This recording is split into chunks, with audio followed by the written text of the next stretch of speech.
Now this is the Samsung Galaxy Tab S5E. And this is the 10.2-inch iPad. Now, the year is 2020. There's a bunch of tablets in the world on a scale from budget to not so budget at all. And in that spectrum, in the middle lie these two tablets. And they're literally reigning supreme. If that sounds weird, I don't care. Now this is due to the fact of its pure price to performance. Now the base price of the Samsung tablet is $350 and the base price of the iPad is $329. So in this video, I'm gonna try to find which is better, in my opinion. Alright, straight off the bat, I personally feel that the Samsung tablet looks better due to its thinner bezels and nice screen.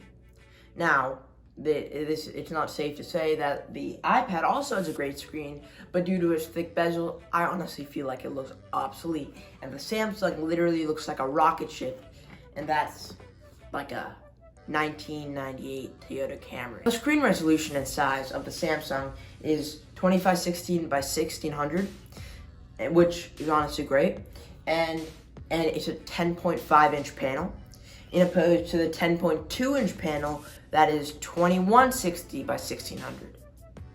Now, both screens have an amazing, have amazing colors. They're both vivid and vibrant, while still maintaining some contrast, which is good considering it's a tablet. Now, spec-wise, the Samsung has a Snapdragon 670 processor, while the iPad has an Apple A10. Now, honestly, in my opinion, I feel like the 670 is very, very slow. Like, either that or the Samsung's is not optimizing its tablet as well as Apple's doing it to its.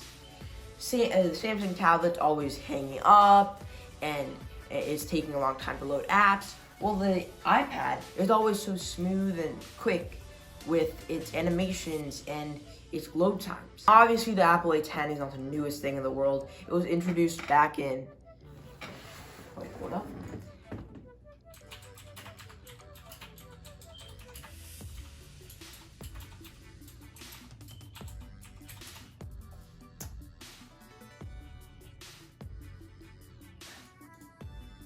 Back in 2016 with the iPhone 7 launch, and it's honestly still great. I think a lot of people are still using the iPhone 7 and they're working great, and it was a good idea to put that chip into the iPad. Yeah. Now for unlocking these devices, they both have a built-in fingerprint reader. I personally have seen that the iPad is quicker, but it's not really a big deal considering that they both are really quick. Now for OS, the Samsung is obviously using Android Pie, or Samsung's version of Android, which is essentially just a skinned version of the base Android. But I personally feel like it's kind of hard to use, mainly because I'm just an Apple user and I've used iOS devices for a long time.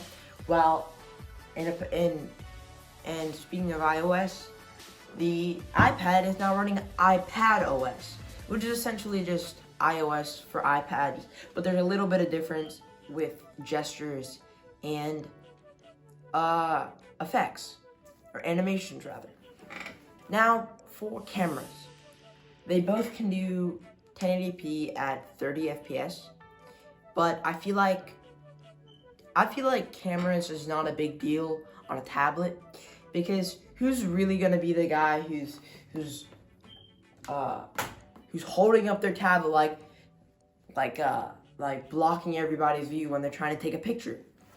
But nonetheless, it's something that the manufacturers include if you want to be that guy who no one likes.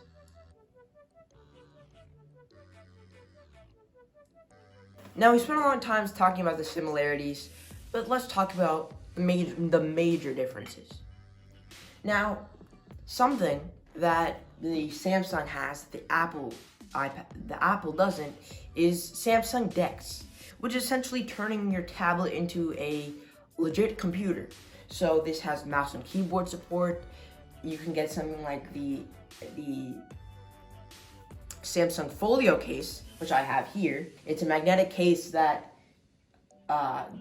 goes onto the tablet, and as soon as it hits the 3 pins, you can turn on a setting that goes into Samsung DeX, which, like I said, it's pretty much an OS for Samsung devices to make it into essentially a Chromebook. In my experience with it, it's not really a big deal. I'm not a big user of it. I don't really like it. I think the name is stupid. Then again, I'm currently using a computer that's OS is named after a part of the house. Get it? Because it's a window and windows and house. Yeah. Now, the iPad doesn't have any such features like this, but it has the first generation Apple Pencil support. Now, the Apple Pencil is something way more useful than something stupid like Samsung DeX. It allows you to essentially have a pencil on your screen. Not gonna lie, that sounded more cool in my head. For port selections, the Samsung supports quick charge by USB-C, and the iPad supports quick charge with Lightning. Now, in my opinion, USB-C is better due to the fact there's a stupid fly. Due to the fact that it's so universal. There are so many devices that have USB-C, and even many laptops now are shipping with just USB-C and no USB-A. Now, this is something that Apple just now realized that they should put USB-C in tablets. So they put it in the iPad Pro model, which is something to look forward to this year, or maybe next year. You don't know with the thing. It's something to look forward to in the new iPads. Now, there's a port that the iPad has that the Samsung tablet doesn't, and that is a headphone jack. Now, in my opinion, if you're the main use of a tablet is for watching YouTube or watching movies, and I feel like a headphone jack is very essential. Now, there's obviously a little dongle included in the box, but in my opinion, that's just a hassle, and I feel like Samsung just did this because it's a big advertisement for their Galaxy Buds or any other types of headphone wear,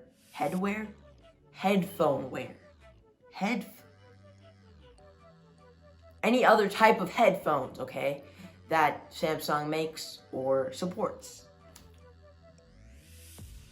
Now, all in all, in my opinion, although the Samsung looks better and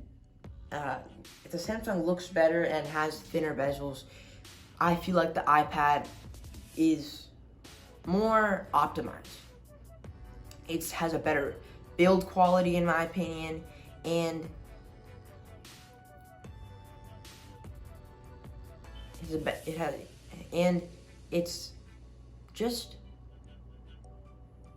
its operating system is easier to use. Now, this is obviously my opinion, and everyone has their own opinion, so yeah. But that doesn't mean that the Samsung is a terrible tablet. It's still a really good tablet, and it's good for some users, and the iPad is good for some other users. They're both good in different ways, and yeah, that's pretty much all. Anyways, until the next video, peace.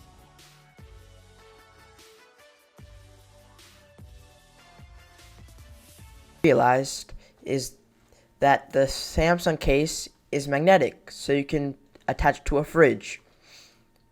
Yeah.